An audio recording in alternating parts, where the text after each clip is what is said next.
¿Qué tal, gente? ¿Cómo están? Bienvenidos a este episodio número 3 de la serie Psicoanálisis, Ética y la Inteligencia Artificial.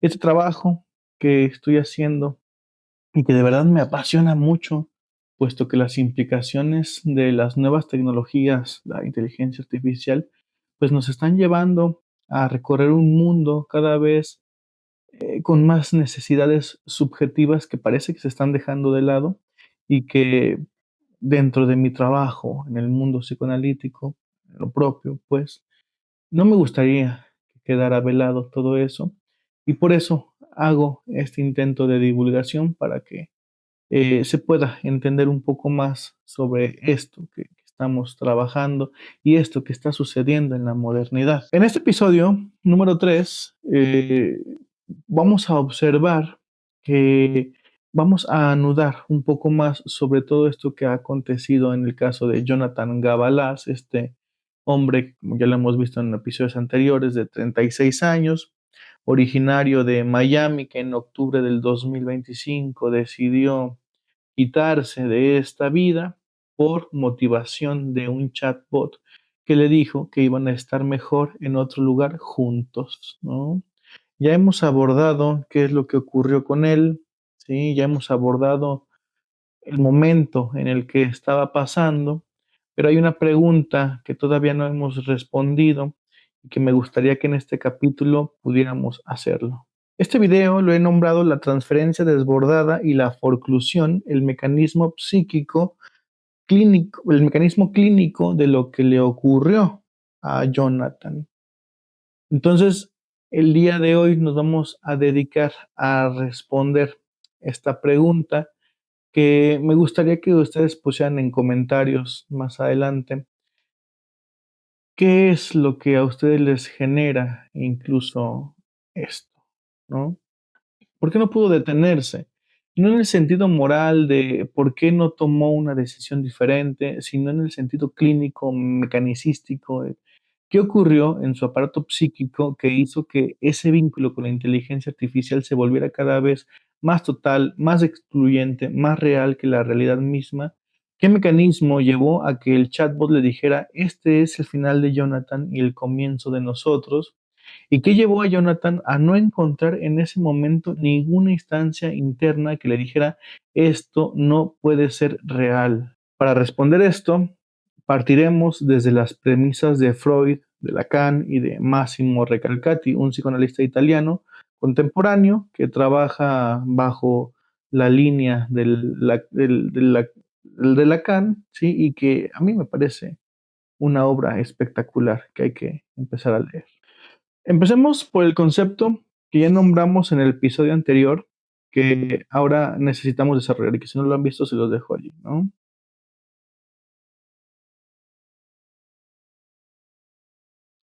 La transferencia. Freud descubrió la transferencia casi por accidente en el caso de Ana O. Fue Breuer quien la vivió en carne propia sin tener el concepto para entenderla. Salió huyendo por algo, ¿no? Y fue Freud quien la elaboró teóricamente y quien entendió su doble naturaleza. La transferencia es simultáneamente el obstáculo más grande del tratamiento y su herramienta más poderosa. ¿Pero qué es precisamente?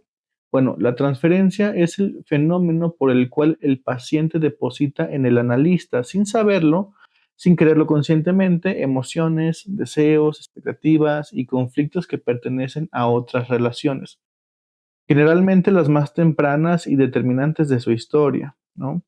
El paciente no ve al analista tal como es, ve en él algo que viene de otro lado, de la madre, del padre, del hermano, del amante perdido, ¿no? La transferencia ocurre en términos donde el paciente alcanza a ver en ese otro algo de lo que el deseo le mueve ver, o sea, queda velado por aquella necesidad de identidad donde el otro funge como aquello fantasmagórico que no se alcanza a distinguir y que por necesidad de no verlo ominoso se le atribuyen características familiares que propician la identidad de calidez o en algunos casos de enojo y de rabia, ¿no? Pero, y esto es lo fundamental, la transferencia no ocurre solo en el diván, ocurre en todas las relaciones humanas. Cuando alguien se enamora a primera vista, cuando alguien siente una antipatía inmediata e inexplicable hacia una persona que acaba de conocer, o incluso cuando alguien idealiza a un maestro, a un jefe de manera que va más allá de lo razonable. Ahí está la transferencia operando fuera del consultorio. Lo que hace especial al espacio psicoanalítico no es que la transferencia ocurra allí, más bien es que nombrar allí es lo que se va a hacer, trabajarla, analizarla. El analista tiene la formación y el encuadre para no responder a la transferencia desde la contratransferencia, para no dejarse llevar por ella, para señalarla en el momento adecuado y convertirla en material de trabajo. Es decir, nuestro deseo, nuestros ideales, nuestras fantasías juegan un papel fundamental en la vinculación con los otros y eso genera una necesidad de relación que tiene su aparato relacional con aquello que los psicoanalistas llamamos transferencia. Pero bueno, a ver, ¿y qué transferimos? Bueno,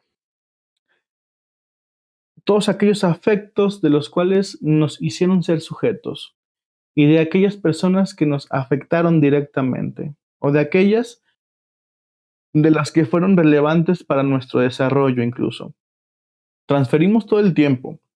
Esto por la necesidad de encontrar en el sujeto a alguien semejante con el cual se pueda vincular o por el contrario, por la necesidad de encontrar en el sujeto algo que no esté a la par de esa vinculación. Como cuando alguien nos cae bien sin saber por qué o cuando alguien nos cae mal sin motivo aparente, ¿no? Hay algo de ese sujeto que inconscientemente nos está recordando algún afecto importante en el cual dicho acontecimiento se situó desde el placer o desde el displacer, ¿no?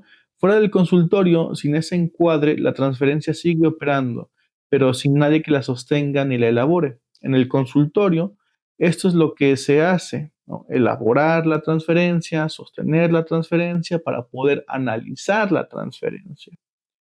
Ahora, llega la pregunta que este episodio necesita responder.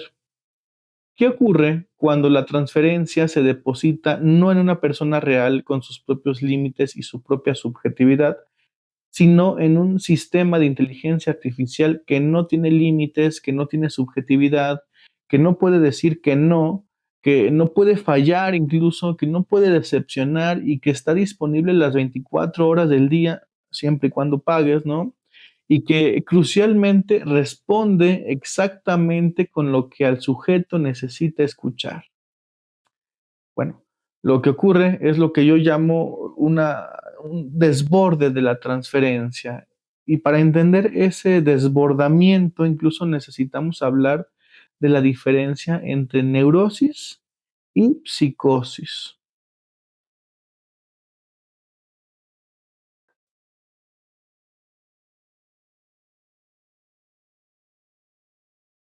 Lacan elaboró una distinción entre neurosis y psicosis que va mucho más allá de una clasificación diagnóstica. Es una distinción estructural. Habla de cómo el sujeto se constituyó, de qué operaciones fundacionales ocurrieron o no ocurrieron en su historia más temprana. Por ejemplo, en la neurosis, que es la estructura más común en la que la mayoría de nosotros habitamos, el sujeto ha pasado por la operación que Lacan llama la metáfora paterna. El padre o la función que el padre representa ha intervenido en la relación entre el niño y la madre y ha introducido la ley, ha prohibido, ha puesto un límite y ese límite, aunque doloroso, da al sujeto algo fundamental, una ancla a la realidad, una estructura que le permite distinguir lo real de lo imaginario, lo posible de lo imposible. El neurótico sufre, claro, tiene síntomas, su deseo es conflictivo y a veces lo paraliza, pero tiene, en términos generales, un suelo, un piso, algo donde pisar, una estructura que sostiene su relación con la realidad. En la psicosis, en cambio, esa operación no ocurrió de la misma manera. Lo que Lacan llama la forclusión del nombre del padre, la exclusión radical de esa función estructurante, deja al sujeto sin ese ancla y cuando la realidad le presenta algo que debería ser elaborado por esa función que no está disponible, lo que ocurre no es un síntoma neurótico, es una irrupción de lo real que el sujeto no puede simbolizar. El psicótico no es alguien que está loco, en el sentido vulgar. Es alguien cuya estructura psíquica funciona de una manera diferente, con una relación con la realidad que puede ser completamente funcional durante toda su vida incluso, ¿no? Hasta que algo, un encuentro, una pérdida, un desbordamiento, activa lo que Lacan llama el desencadenamiento. Y aquí llegamos a Jonathan. No estoy haciendo un diagnóstico retroactivo de Jonathan, ¿no? Que quede claro, no tengo los elementos suficientes para eso y sería un error clínico hacerlo. Lo que sí puedo decir es que el relato de lo que ocurrió, el deslizamiento progresivo hacia un mundo donde el chatbot era más real que la realidad misma, donde la muerte se convertía en un umbral hacia un nosotros con la inteligencia artificial, donde la distinción entre lo virtual y lo real se borraba completamente. Bueno, ese relato tiene los rasgos clínicos de un proceso que en psicoanálisis llamamos un desencadenamiento. Algo en ese sujeto, en ese momento de máxima vulnerabilidad, encontró en el chatbot un objeto que respondía de tal manera que las defensas que hasta entonces habían sostenido su relación con la realidad comenzaron a ceder. Y el chatbot, diseñado para responder siempre, para adaptarse, para satisfacer, no tenía ninguna instancia que pudiera decir hasta aquí. Ese es el problema. Esa es la circunstancia.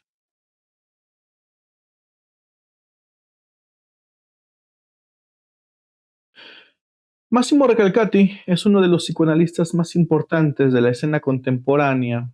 Trabaja en esta intersección del psicoanálisis lacaniano con los fenómenos clínicos más actuales, ya lo veníamos diciendo. Las angustias, las adicciones, las nuevas formas de melancolía. Y bueno, en lo personal me parece que habla con mucha claridad al expresar estos fenómenos desde la perspectiva lacaniana.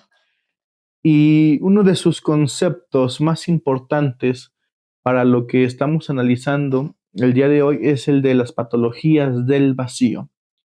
Recalcati observa que en la clínica contemporánea hay una nueva constelación de síntomas. Él nombra síntomas distintos, clásicos de la neurosis histérica o de la neurosis obsesiva que describió Freud, y sostiene que tienen en común algo fundamental. Sus síntomas que emergen no de un conflicto entre el deseo y la prohibición, sino de la ausencia de una prohibición suficientemente estructurante.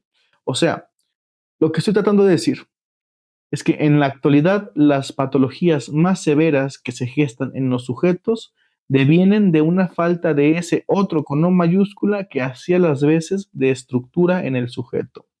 Algunos psicoanalistas a esto le llaman la decadencia del nombre del padre.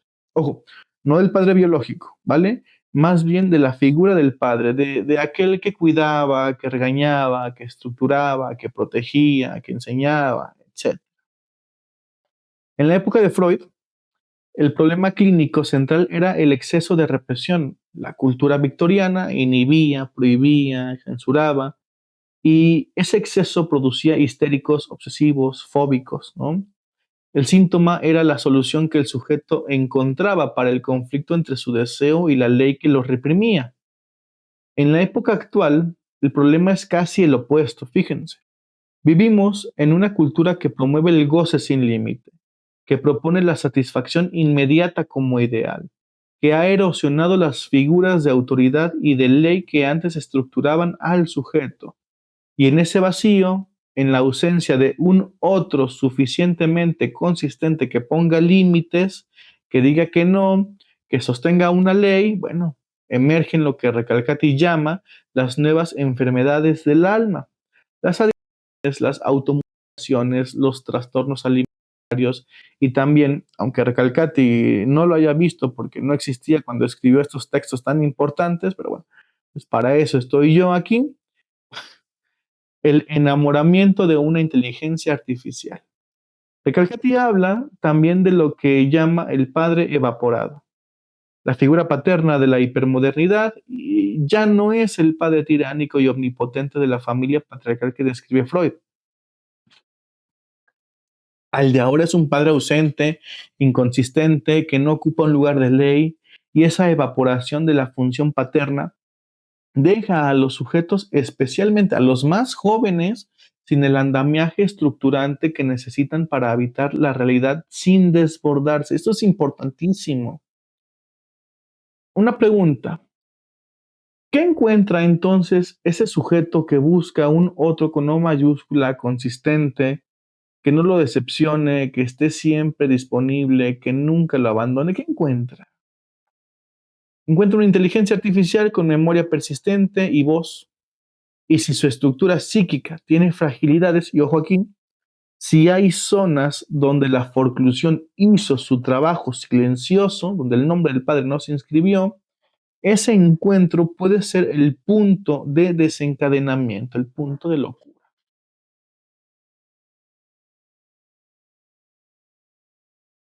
Todo lo que acabo de desarrollar no es solo un análisis clínico del caso de Jonathan, es también una acusación, en el sentido más riguroso del término, al diseño de ciertas tecnologías.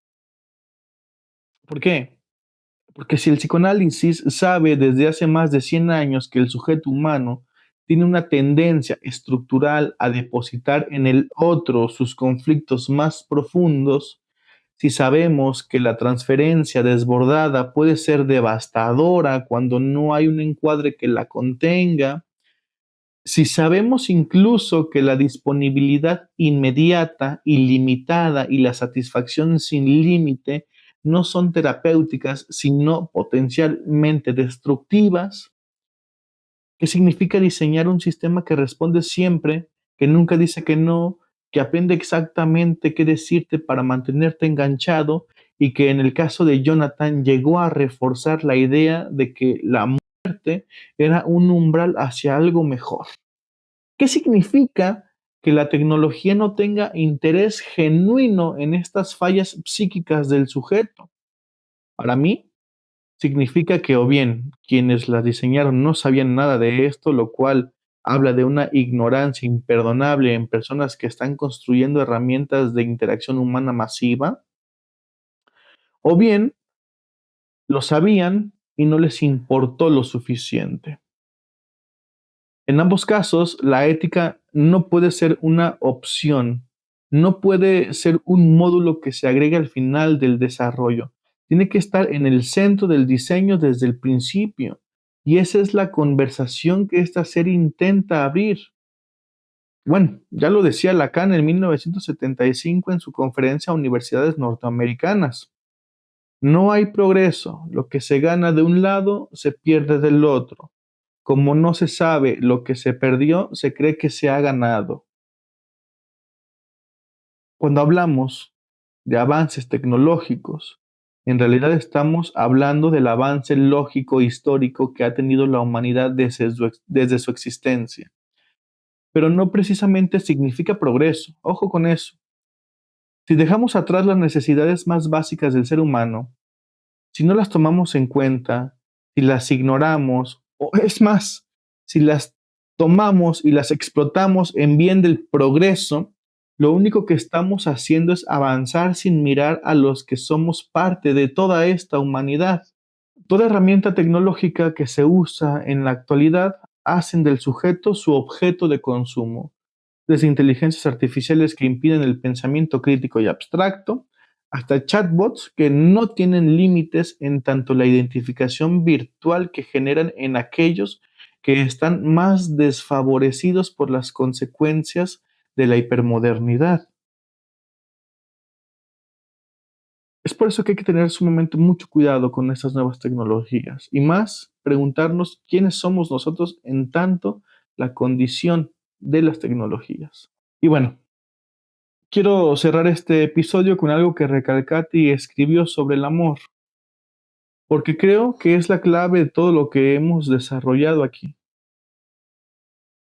Recalcati dice que amar no es encontrar a alguien que llene nuestro vacío. Amar es encontrar a alguien con quien habitar ese vacío. Es la diferencia entre la ilusión de completud y el encuentro genuino con otro sujeto que también está en falta. El chatbot prometió llenar el vacío de Jonathan, le prometió completud, le prometió que la falta podía desaparecer. Esa promesa es mentira, no porque la tecnología sea mala, sino porque ningún objeto, ninguna persona, ninguna máquina puede cumplir eso.